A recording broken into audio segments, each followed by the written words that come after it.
এই ধারণা ঠিক না। আর এটা সম্ভাবনা, পুরা দুনিয়ার কথা যদি আপনি বলেন এটা সম্ভাবনা। সময়ের যেই নিজাম আল্লাহ তাআলা বানিয়েছেন, ভৌগোলিক যে অবস্থান মুসলিম দেশগুলোর, ওটা কোনোভাবেই সমর্থন করে না যে 1 তারিখে সম্ভব। এটা লম্বা আলোচনার দাবি রাখে। আজকে কথাই এসে গেল যে আমি বললাম, এটা কিন্তু হালকা বিষয় না। এই যে বিচ্ছিন্ন হয়ে যাওয়া, আমি আলাদা ঈদ করব, এরা মনে হলো দেশের সমস্ত আলেম ওলামাদেরকে অবজ্ঞা করা, প্রশাসনকে অবজ্ঞা করা। এটা প্রশাসনকে অবজ্ঞা করা হলো।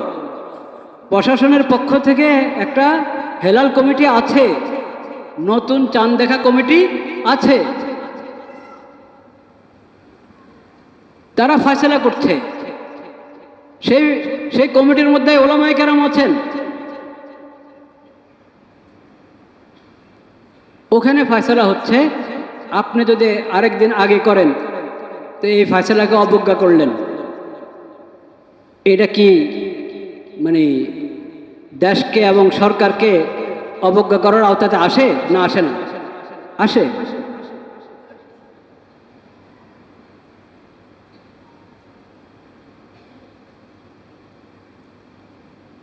এটা বুঝতে হবে বিষয়টা।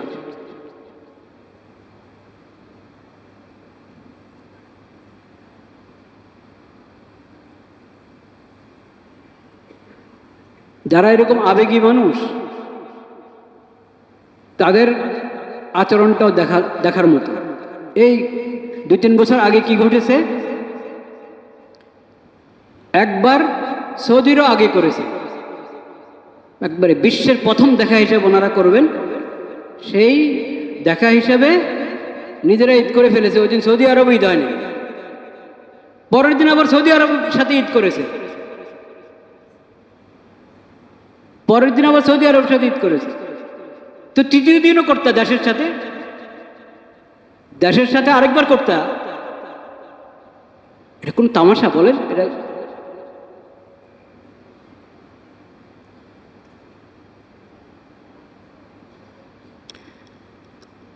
তো নিজের কাছে কোনটা ভালো লাগে? আবেগ। একজন আছেন খালি বিজ্ঞানের কথা বলেন, বিজ্ঞান কি বলে? যদি জ্যোতির্বিজ্ঞান সম্পর্কে ওনার ভালো ধারণা থাকতো, উনি কখনো পুরো বিশ্বে একই দিনের রোজাইদের কথা বলতেন না। কিন্তু খালি বিজ্ঞান বলে, আর বিজ্ঞান বলে বলে সারা বিশ্বে একই দিনের রোজাইদ করতে হবে। উনি একজন বিজ্ঞানী, উনি মাসালা দিচ্ছেন। আরেকজন কিসের কি প্রকৌশলী জানি, বিদ্যুৎ বিষয়ের মনে হয়, উনিও বই লিখছেন সারা বিশ্বে একই দিনে করো। তো এরা তো আজকাল বলে। এটা 1928 সর্বপ্রথম এই দেশে যদ্দূর জানা গেছে 1928 শুরু করেছে। হাজীগঞ্জ, চাঁদপুর হাজীগঞ্জের সাদরা গ্রামে এসাক সাহেব নামে একজন ছিলেন, ফুরফুরার ধারার একজন ব্যক্তি, মৌলানা ইসহাক সাহেব, উনি এটা শুরু করেছে। সে যে সময় রেডিও আবিষ্কার হয়নি তখন শুরু করেছে, দেশবাসীর আগে করবে।